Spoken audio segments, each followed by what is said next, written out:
বাতাসে বইছে বসন্তের রং, প্রকৃতি সেজেছে নতুন রঙে। সেই রঙের মেলায় দেখতে বের হয়ে গেলাম পরিবারের সাথে। আসসালামু আলাইকুম, সবাই কেমন আছেন? আনন্দ করতে শুধু একটা কারণ লাগে, আর কিছুই না।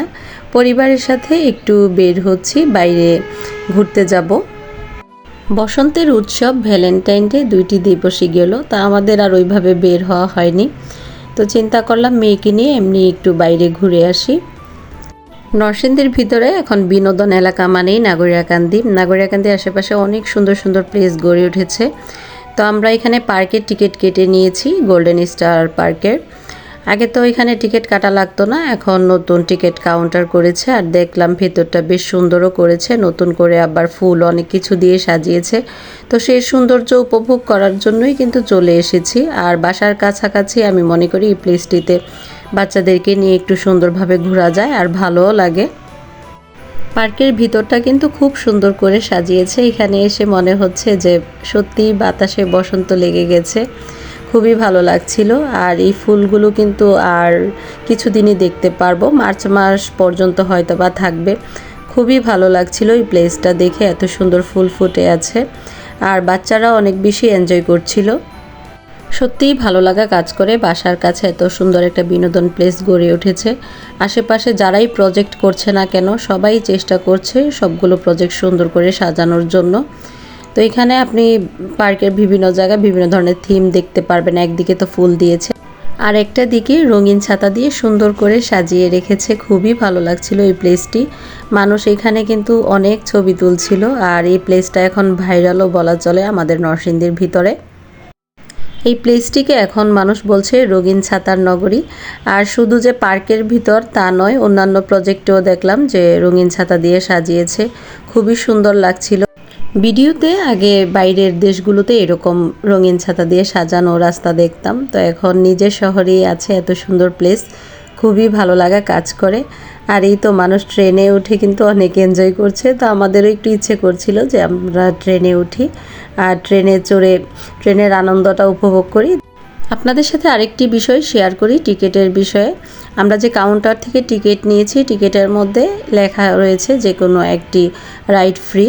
তো 50 টাকা করে মাত্র টিকিটের মূল্য নিয়েছে। তো সেখানে আপনি 50 টাকার যে কোনো একটা রাইডে উঠতে পারবেন। তো আমরা দুই মা মেয়ে ট্রেনে কিন্তু এই টিকিটের মাধ্যমেই উঠে গিয়েছি। আর ট্রেনের জার্নিটা উপভোগ করছি, খুবই সুন্দর লাগছিল ট্রেন থেকে।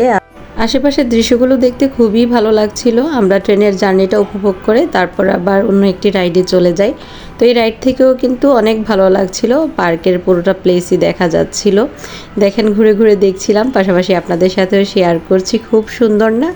আর উপর থেকে যে ফুলগুলো ফুটে আছে না, আরও বেশি দেখতে সুন্দর লাগছিল। এই রাইডটাতে না উঠলে আসলে বুঝতে পারতাম না যে এত সুন্দর লাগবে। এই রাইডে উঠে খুবই আমরা মজা করেছি মা মেয়েরা। আমি এমনিতে সাধারণত কোনো রাইডে উঠতে পারি না, আমার ভিতরে একটু ভয় কাজ করে। তো এই রাইড যখন প্রথমে ছেড়েছে তখন একটু ভয় লাগছিল, পরে দেখলাম যে না, একদম স্মুথলি ডাউন করছে।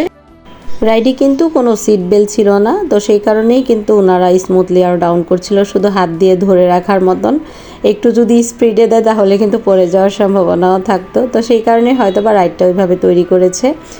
পার্কে ঘোরাঘুরি শেষে আমরা আবার একটু চলে এসেছি ফুড কর্নারে। পার্কের ভিতর যে খাবারের দোকানগুলো দিয়েছে, মেয়ে বলছিল একটু স্মোকি ওয়েফার খাবে। তো এটা জাস্ট ফান আর কি, এটার মধ্যে তো তেমন একটা মজা বলতে কিছু পেলাম না আমি। তো আমি আমার মেয়ে একটু ফান করছিলাম আর কি, মুখে দেওয়ার পর মুখ থেকে একটু ধোঁয়া বের হচ্ছিল, এটাই আনন্দ। মেয়ের জন্য আবার এখানে একটা আইসক্রিমের অর্ডার দিয়ে দিয়েছি। আইসক্রিমের যে কোনো 2টা ফ্লেভার নিতে পারবেন, উপর থেকে চকলেট সিরাপ দিয়ে দিচ্ছে। তো আইসক্রিমটাও খেতে কিন্তু ভালোই লেগেছে। আর এইসব প্লেসে ঘোরাঘুরি করতে করতে আপনার কিন্তু একটু খিদে লাগবে। এর পাশেই আরেকটি দোকান ছিল গ্রেট খাদক নামে, তো আমরা এখানে মোমোর অর্ডার দিয়েছি। ওনারা বলছিল জাস্ট একটু সময় দেওয়ার জন্য, তো বললো যে আপনারা 15-20 মিনিট পরে আসেন। তো আমরা 15-20 মিনিট আশেপাশে পার্কের অপর পাশে যে প্লেসগুলো আছে সেগুলো একটু ঘুরতে বের হয়েছি। দেখলাম যে অপর পাশেও কিছু রাইড আছে, তো ভালোই লাগছিল দেখে। পার্কের দুই পাশেই আপনি খাবারের দোকান পেয়ে যাবেন। এখানেও ফুচকার দোকান আছে, চিকেন মোমো, আরও বিভিন্ন ধরনের খাবার বিক্রি করছে। পাশাপাশি ছিল আইসক্রিম, ফ্রুট দিয়ে যে আইসক্রিমটা তৈরি করা হয়। তো আমাদের এখানে মোমো রেডি হয়ে গিয়েছে, আমরা চিজ মোমোর অর্ডার করেছিলাম। মোমোটা খেতে কিন্তু অসাধারণ লেগেছে। কিন্তু এই ফুড কর্নারের প্লেসগুলো যদি আর একটু পরিষ্কার থাকতো তাহলে আরও খাবার অর্ডার করতাম। তো আমরা মেয়েরা মোমোটা এনজয় করে খেয়েছি, অনেক ভালো লেগেছে, চাটনিগুলোও ভালো ছিল খেতে। আমি এই পার্কে যদি আবার আসি আবার ওই মোমো অর্ডার করব, আর একটু বেশি করেই অর্ডার করব, কারণ আমার কাছে এই খাবারটা খুবই ভালো লেগেছে। মোমো এমনিতেও আমার পার্সোনালি ফেভারিট একটা খাবার।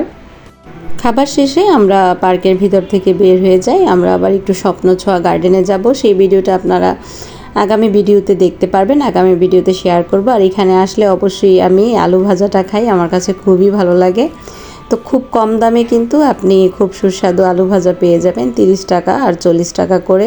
তো ওইখানে ওনারা ভালোভাবে ভেজে চাট মশলা আর সস দিয়ে দিয়েছে। আজকের মতো বিদায় নিচ্ছি, আল্লাহ হাফেজ।